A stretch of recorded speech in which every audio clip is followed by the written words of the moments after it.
Olá, eu sou André Nóbrega e sejam bem-vindos ao podcast Mochila às Costas, um projeto da Associação Portuguesa de Geólogos. Ao terceiro episódio de Mochila às Costas, embarcamos numa conversa que nos vai levar até o oceano. Vamos saber como é participar em expedições oceanográficas e também saber como é fazer a exploração do mar profundo. Para isso, tenho comigo a geóloga Filipa Marques. A Filipa é doutorada em Ciências do Mar pela Faculdade de Ciências da Universidade de Lisboa e já trabalhou como investigadora na Noruega, no Canadá e na Austrália. No seu percurso conta com 14 expedições oceanográficas, a maioria no Atlântico Norte. Bem-vinda, Filipa. Olá, obrigada pelo convite. De onde é que surgiu este interesse pelo mar?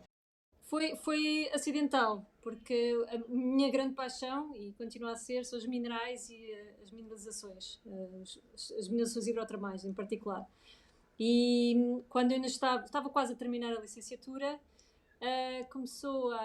apareceu algum financiamento para missões oceanográficas e uma equipa liderada pelo professor Fernando Barriga e alunos que já estavam a fazer o mestrado foram numa missão oceanográfica aos Açores, colheram amostras e eu, como estudante, mais uns colegas, fomos ajudar a tratar essas amostras. Portanto, o típico, aquilo que nós chamávamos o escravo, que era quem eram os alunos que iam pegar as amostras, serrar, preparar as amostras para depois serem estudadas. Mas nessa altura surgiu, o professor Fernando Barriga teve mais um projeto financiado para o estudo dos campos hidrotermais a sul dos Açores, e eu soube desse financiamento e que ele andava à procura de alunos de doutoramento. Ao que eu depois fui falar com ele e pronto, e depois aí comecei a fazer doutoramento num campo hidrotermal a sul dos Açores. Nós já vamos voltar mais à frente a falar sobre as missões no mar. Antes de tudo, o que são os campos hidrotermais? Ora bem, os campos hidrotermais, estes campos hidrotermais submarinos, os que temos vários a sul dos Açores, mas que estão espalhados pelo mundo inteiro na zona nas cristas médio-oceânicas, são zonas que normalmente estão associadas a vulcanismo ativo. Portanto, temos uma fonte de calor e essa fonte de calor aquece a água do mar. A água do mar infiltra-se na crosta oceânica, aquece e ao aquecer torna-se mais reativa, vai começando a retirar elementos químicos das rochas que atravessa. E ao retirar esses elementos químicos é uma água do mar modificada, carregada com metais e porque está quente, volta a sair e a escapar em zonas normalmente focalizadas, daí os campos hidrotermais são associados a zonas de fratura e sai focalizada, quente e carregada de metais. Esses campos hidrotermais são isso mesmo, são essas zonas centralizadas onde há uma emissão de um fluido hidrotermal carregado de metais e depois, consoante a profundidade, o tipo de rocha que atravessa, a temperatura, a idade e o contexto tectónico, esses campos hidrotermais vão ser muito diferentes. Nós temos, mesmo ao longo a sul dos Açores, numa zona relativamente curta, temos campos hidrotermais em que são fluidos muito, muito escuros, aquilo que se denomina os black smokers, são fluidos extremamente quentes, carregados em metais muito ricos em febre, em cobre, em ouro.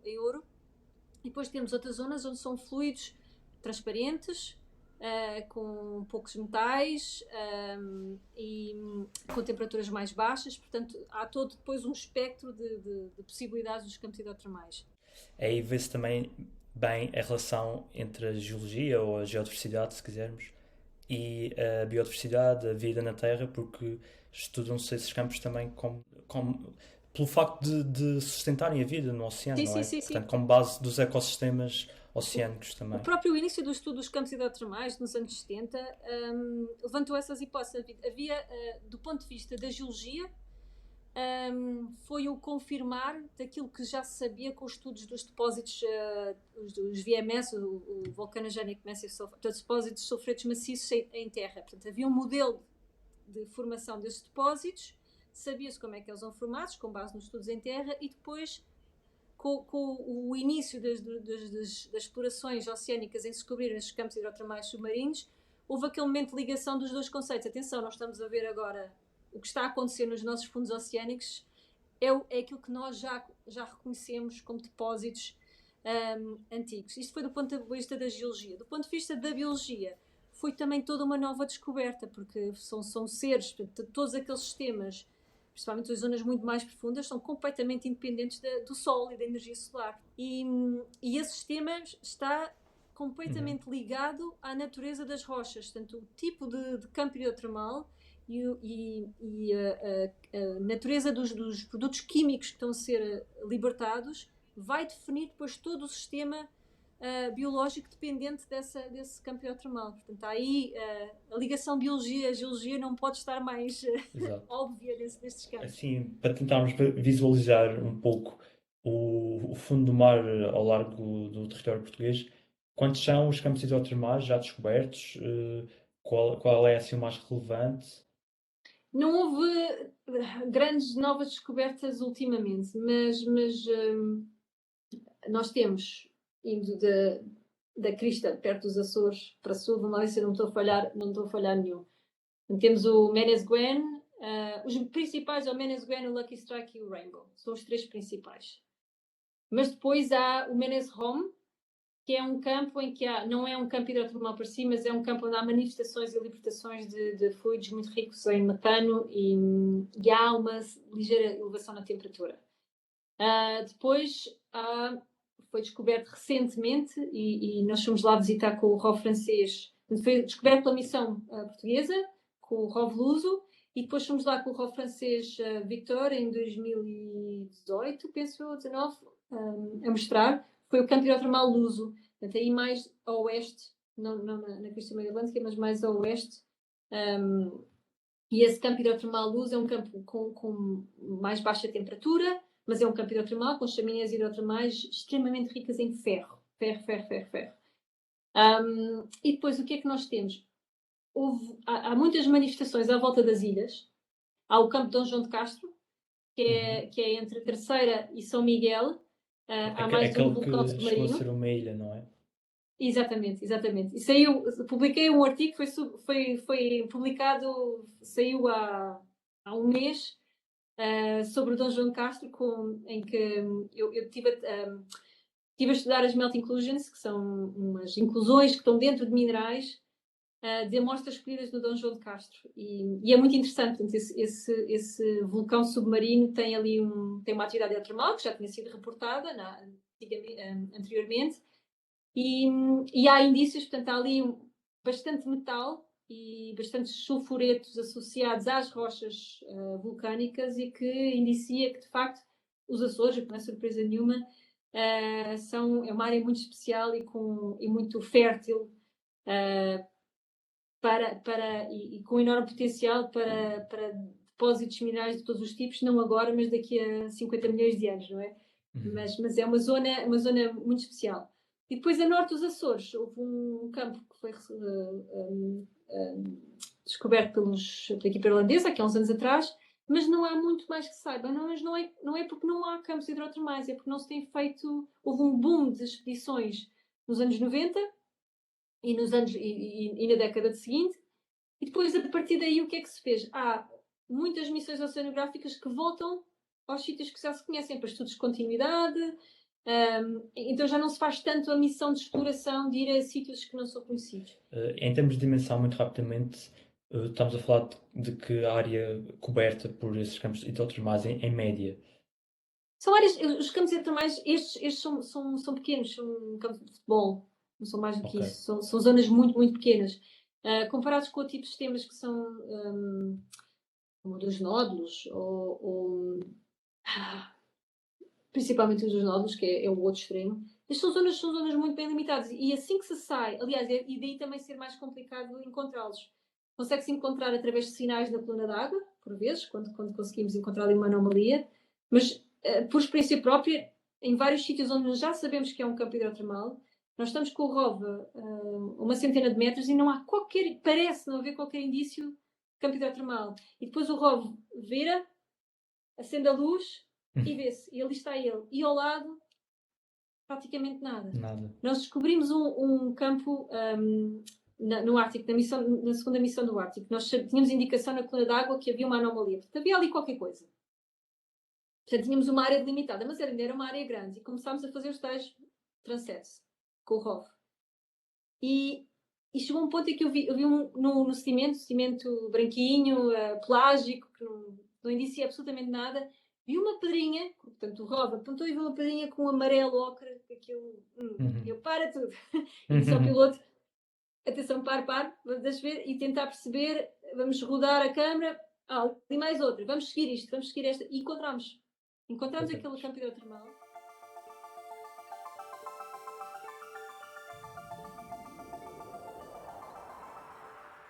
Agora corrija-me se eu estiver errado, mas nós podemos fazer um paralelo entre uma área do nosso território nacional e o que são os campos hidrotermais submarinos. Ou seja, nós temos ali no Alentejo a faixa peritosa ibérica, Sim. que rica em mineralizações, onde há duas das principais minas do nosso país, Neves Corvo e Aljustrel. E essas mineralizações formaram-se precisamente há milhões de anos em campos hidrotermais que existiam nos oceanos de altura. É isso, não é? Sim, portanto, temos de fazer esse paralelo. O contexto geotectónico é ligeiramente diferente. Ok. Portanto, aquilo que, por exemplo, nós temos agora nos Açores são um afastamento de placas relativamente simples, uma influência do hotspot, mas é uma questão relativamente simples. O que nós temos na faixa peritosa ibérica é um sistema muito mais complexo e há bastante estudos sobre isso, mas, portanto, o contexto geotectónico é diferente, mas o processo é semelhante. É um processo, mais uma vez, de água do mar infiltrar uma zona e haver uma influência de uma fonte de calor e uma fonte magmática que contribui para os metais para a formação desse sistema. Portanto, não é no sistema de rift, semelhante ao que temos agora nos Açores, mas o processo de campos hidrotermais submarinos é um processo semelhante. Agora, voltando então atrás, à parte em que estávamos a falar das experiências a viajar em cruzeiros científicos, não é? Portanto, o seu primeiro foi no Mar dos Açores. Em que outras regiões do globo já participou em expedições oceanográficas? A maior parte delas foram de facto a sul dos Açores.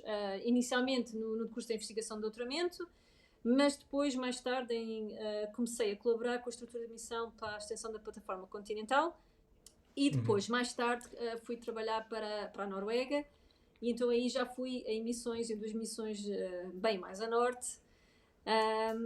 E depois também, já em 2019, foi a última missão, se não me engano, em que eu foi na Antártida, portanto aí já a bordo do navio espanhol militar, também em parceria com a MEPC, e fomos para Deception Island, bem lá embaixo, à procura de campos hidrotermais associados, e aí sim um sistema, e à volta de Deception Island, um contexto geotectónico muito semelhante àquilo que poderá ser a faixa peritosa ibérica, na realidade.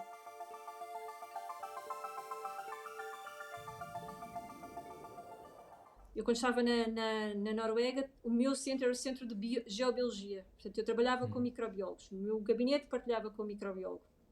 E nós, depois do ROV chegar ao deck, após a missão, vem com as amostras de rocha que foram colhidas, mas ninguém toca. Portanto, os geólogos não tocam. Porque a primeira pessoa a pegar na amostra é o microbiólogo. Certo, faz sentido. E então há esse trabalho muito interessante de colaboração, e aprendi imenso com eles, mas eles eram os primeiros a tocar nas amostras. Portanto, eu, por exemplo, se era um mergulho e se eram amostras para o trabalho que estava a fazer, eu sempre sem perder a vista às amostras, porque eu sei que esta foi colhida aqui, foi colhida cá, não quero perder a referenciação e a localização das amostras, mas ao mesmo tempo não os posso mexer. E os microbiólogos fazem depois a colheita dos bocadinhos de rocha para depois fazer o estudo da microbiologia. E é engraçado que muitas vezes, portanto, a mim faz-me diferença se a rocha A foi colhida a 100 metros da B ou ao lado da B. Portanto, eu tenho que ter muito cuidado porque elas estão todas dentro de um caixote da amostragem, mas eu, pela forma, sei que uma foi colhida no outro lado e isso é importante para a amostragem.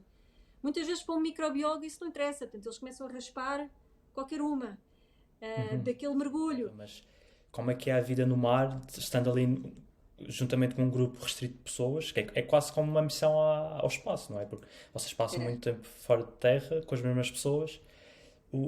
Como é essa experiência? Quais são os momentos assim mais marcantes? Mas eu adoro. Mas já não é tão especial como era antigamente, porque nós, quando fomos no início, não havia internet. Portanto, não havia contacto. A internet nós podíamos escrever um texto e esse texto não podia, muitas vezes, era mais de 40 capas, portanto era só meia dúzia de linhas que nós escrevíamos no nosso computador, já tínhamos portáteis. E depois passávamos esse texto para alguém responsável no navio que juntava os textos de toda a gente, portanto as mensagens não eram particulares, juntava os textos de toda a gente e enviava num só pulso de comunicação para a Terra e depois aquilo era distribuído para os irmãos de familiares ou amigos ou o que seja. Portanto, era a única comunicação com o exterior que nós tínhamos. Portanto, estávamos mesmo isolados. Certo. Exato. E agora já não é assim, agora já há o WhatsApp. Já conseguimos estar no mar Pois. e ter o WhatsApp, que é a ligação satélite generalizada. Mas Sim. estamos no alto mar, não há trânsito, não há ter que ir aqui nem ter que ir lá. Todas as responsabilidades Estão contidas. Não há nada a fazer. Portanto, Exato. não há preocupações porque não podemos fazer nada ali no meio do mar. Portanto, só estamos focados no nosso trabalho. E depois, na relação entre a equipa. E tive a sorte de estar sempre em missões em que 99% dos casos não houve qualquer tipo de problema com a equipa. Depois são todos os outros momentos em que não estamos a trabalhar, em que há uma enorme camaradagem, sim. E aí onde eu senti muito mais foi quando estava nas missões da estrutura de missão, porque era um navio militar, com uma equipa militar, e depois havia uma equipa de civis, que é os cientistas e a equipa ROV. E com militares, equipa ROV, cientistas, havia sempre uma ligação muito forte. O navio não era ideal e o navio era... o navio ainda... não sei como é que ainda hoje está em operação, mas de facto toda a gente trabalhava para tentar melhorar e fazer o melhor possível e acho que sim, que se fez o melhor possível com as condições mais difíceis e acho que isso depois dá-nos mais força. Mais força, pois. É. Em relação à experiência de pilotar o ROV, é como jogar um videojogo ou é mais difícil? A minha experiência, eu não tenho jeito nenhum para jogos de computador, nem tenho paciência, portanto eu não consigo comparar. Ok. Lembro que tinha particular jeitinho, portanto o ROV há vários tipos de comandos, tinha um particular jeitinho, havia um manípulo, que era o que eu usava com a mão direita, que é o manípulo depois que é a reprodução do braço da amostragem. E portanto nós estamos a mexer no manípulo e depois a 4.000 metros, ali naquele caso o ROV não tinha mergulhado essa profundidade, mas a 1.000 ou 2.000 metros de profundidade está o ROV com o manípulo a reproduzir a nossa movimentação, a nossa mão. E nós temos que ter em conta que estamos a ver a 2D, a câmara, não é? E na realidade é a 3D e temos que ter a noção das perspectivas. Eu tinha algum jeitinho na manipulação e no uso desse manípulo. Mas depois há todo um outro mundo de eletrónica e de mecânica e de hidráulica que não é. Exato. Vamos então agora passar à rubrica Dica de Viagem.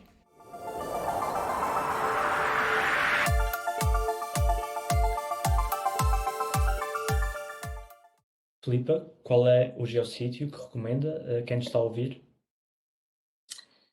Pensando nos campos hidrotermais e como é difícil chegar lá ao fundo, pensei num campo geotermal, não é nas profundezas, mas o mais alto do mundo, que é o Tatio Geysers, no Chile, no Atacama. Chegando lá de madrugada, e eles fazem sempre as viagens, começam de noite São Pedro do Atacama, num carro, numa viatura qualquer, e depois deixam-nos lá quando o sol ainda não nasceu. E é na fase de nascer do sol, em que já há alguma luz, mas ainda não é luz muito forte, se consegue ver muito bem as fumarolas e o vapor a sair das diferentes áreas do campo. E é uma visão fabulosa. Aquilo é lindo, lindo, lindo. O ar limpo, e o sol azul puro, o ar límpido e depois aquelas fumarolas todas naquele campo. Portanto, para mim, definitivamente, foi uma das visões mais bonitas. E o Chile é um país maravilhoso, com uma geologia maravilhosa e merece a pena. A viagem é cara, mas depois, quando lá estamos, conseguimos com uma tenda às costas, consegue-se fazer muita coisa. E o Tatio Geysers são definitivamente uma recomendação para quem gosta das manifestações vulcânicas. Obrigado pela recomendação. Eu acrescentaria que para quem gosta da natureza, porque pela sua descrição é mesmo um espetáculo da natureza. É lindo. É. E fiquei curioso. Se um dia for ao Chile, já sei onde ir. A quem nos acompanhou, se gostou deste episódio, pode partilhá-lo com os seus familiares, amigos ou colegas e também subscrever o canal do YouTube da APG para não perder nenhuma novidade. Por agora é tudo. Voltamos a pegar na mochila em dezembro. Até o próximo episódio.